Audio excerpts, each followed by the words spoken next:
Kan. So dia dah ambil kawan dia ambil gambar dan dia pergi lah, dia pergi tempat lain. Tiba-tiba aku dengar jerit. Kan aku dah kata aku nak gambar dia full, dia jerit. Lepas aku macam kita tengah ambil gambar dengan fans. Asal ni betul kan yang budak lelaki tahu, Kak sorry Kak, ambil gambar tu lagi boleh? Aku macam boleh je. Dia nak gambar aku full.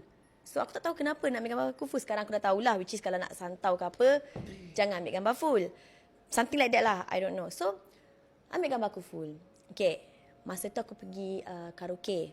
Aku karaoke dengan adalah kawan-kawan artis aku yang nama-nama yang aku tak payah sebut lah. Kawan artis ada time tu semua. I think PA aku AB ada kot masa tu, aku tak ingat. Tengah duduk kat karaoke. Bila member-member hampa tengah nyanyi, kau kan duduk main handphone kan. So kau bayangkan aku tengah main handphone, aku nampak lelaki tu tag aku. Yang gambar tadi, tag gambar aku full. Tapi caption panjang. Kalau kau tengok Instagram caption panjang, kau nak baca tak?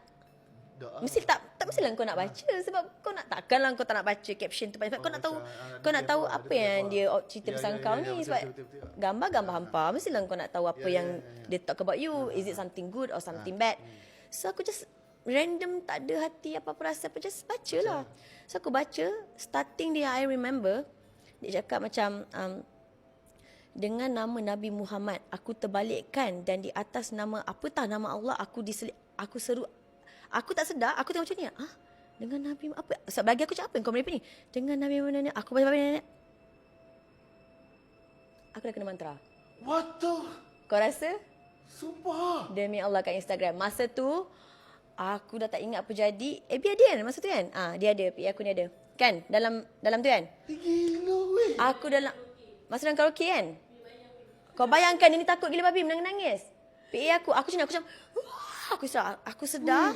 Aku sedar time tu seorang kawan aku tengah sini pegang aku macam muka aku dah basah gila kata Emma sedar aku cakap mana ni. Lepas tu dia kata aku tak sedar. Dia kata aku menjerit, aku mengilai, aku ketawa, aku tak sedar. Dalam karaoke aku baca Instagram je masa tu. Since that inilah satu-satunya penyakit dengan lelaki ni yang aku kena paling sangat teruk ubah kehidupan aku. Sebab masa aku kena tu, aku dah kerap kena. And then, admin aku, kalau Alung Zai tengok ni, admin aku, masa Alung Zai kah? Ke Sky? Sorry. Sky. Emma Avengers. Maksudnya Emma Avengers, belum Emma Nizers lagi. Emma Avengers ni, Sky semua fan club aku tahu. Sebab, dia pun one of the fan club aku kena report. And then, kau bayangkan masa tu wedding Shikin Mak Embong dengan Riz punya wedding. Aku tengah layan tetamu, tiba aku nampak kelibat dia lalu. Jantung aku tak sedap, aku nampak dia lalu tau. Mamat tu. Lepas tu aku macam, aku je paranoid. Aku terus shaking, aku cakap dengan fan club aku.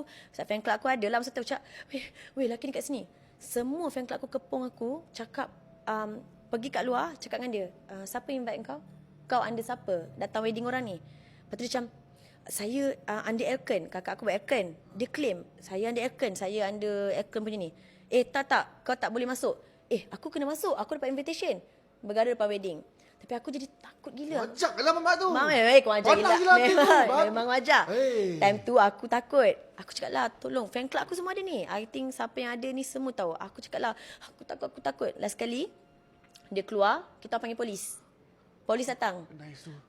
Polis halau dia duduk luar sebab tak ada ceroboh, tak ada benda-benda yang bukan-bukan. Jadi polis cuma boleh apa yang mampu, just push you aside je. So duduk luar. Kau tahu apa? Dia selfie muka dia. Dia selfie, dia tag aku. Cakap apa tau? Hari ni hari kau. Kau halau aku. Kau tunggu satu hari nanti, kau menuntut datang dekat aku. Aku jadi takut gila babi. Macam apa benda ni? So since daripada hari tu, aku non-stop kena buatan orang yang kena rasuk yang teruk.